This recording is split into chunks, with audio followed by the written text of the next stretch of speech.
दोस्तों, आज हम लोग जानेंगे भारतीय इतिहास के मूर्तियों मूर्तियों के बारे में जानकारी।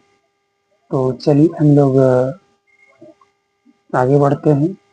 मूर्तियां। प्राचीन भारतीय इतिहास में मूर्तियों का निर्माण कुशासन काल से आरंभ होता है। कुशासनकालीन मूर्तियों पर वैदिक प्रभाव है, जबकि मथुरा कला पूर्णतः स्वदेशी है। भरहुत, बोधगया, सांची तथा अमरावती की मूर्ति कला में जनसाधारण के जीवन की अति सजीव झलक देखने को मिलती है। तो ये है मूर्तियां। और आगे हम लोग जानेंगे चित्रकला। चित्रकला अजंता के चित्रों में मनोभावों की सुंदर झलक मिलती है। माता और शिशु तथा मरणासन्न राजकुमारी जैसे चित्रों से गुप्त काल में जनसाधारण के जीवन की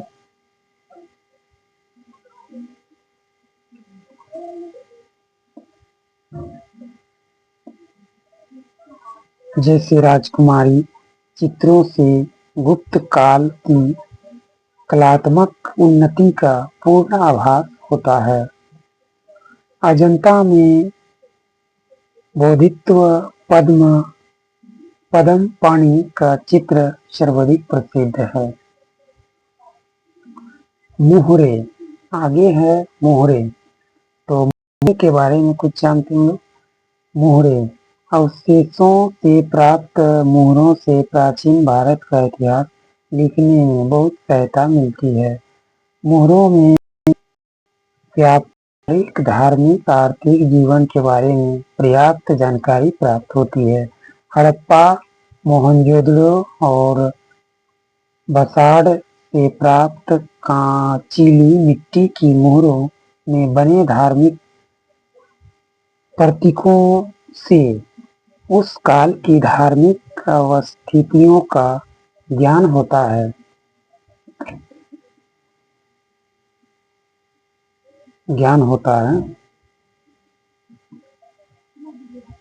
तो ये मोहरे का कुछ जानकारी थी।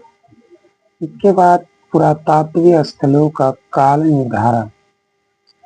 पुरातात्विक स्थलों का काल निर्धारण पुरातात्विक स्थलों का काल निर्धारण वहां से उत्खनित पुरावस्तुओं की आयु गणना के आधार पर किया जाता है। इसके लिए विभिन्न वैज्ञानिक तकनीकों का प्रयोग किया जाता है, जैसे कार्बन 14 तकनीकी, जो रेडियोधर्मी विघटन के सिद्धांत पर कार्य करती है। इसके अलावा ऊष्मादीप्त विधि द्वारा भी मृद भांडों आदि की आयु की गणना की जाती है। कार्बन 14 एक रेडियो एक्टिव तत्व है, जिसकी अर्ध आयु 5730 प्लस 40 वर्ष है। पुरातात्विक कार्बनिक पदार्थों में प्राप्त कार्बन 14 की शेष मात्रा के आधार पर वैज्ञानिक उस वस्तु की आयु निर्धारित कर लेते हैं। पुरातात्विक वस्तुओं का काल ज्ञात होने के बाद उस स्थल का काल सुनिश्चित कर लिया जाता है। प्राचीन वस्तुओं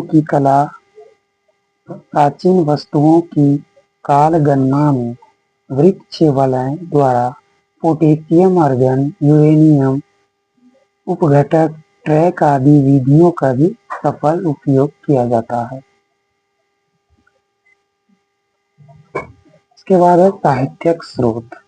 साहित्यक स्रोत के अंतर्गत हम धार्मिक साहित्य और लैंगिक साहित्य का अध्ययन करते हैं। धार्मिक साहित्य में ब्राह्मण तथा ब्राह्मणोत्तर ग्रंथों की चर्चा की जाती है।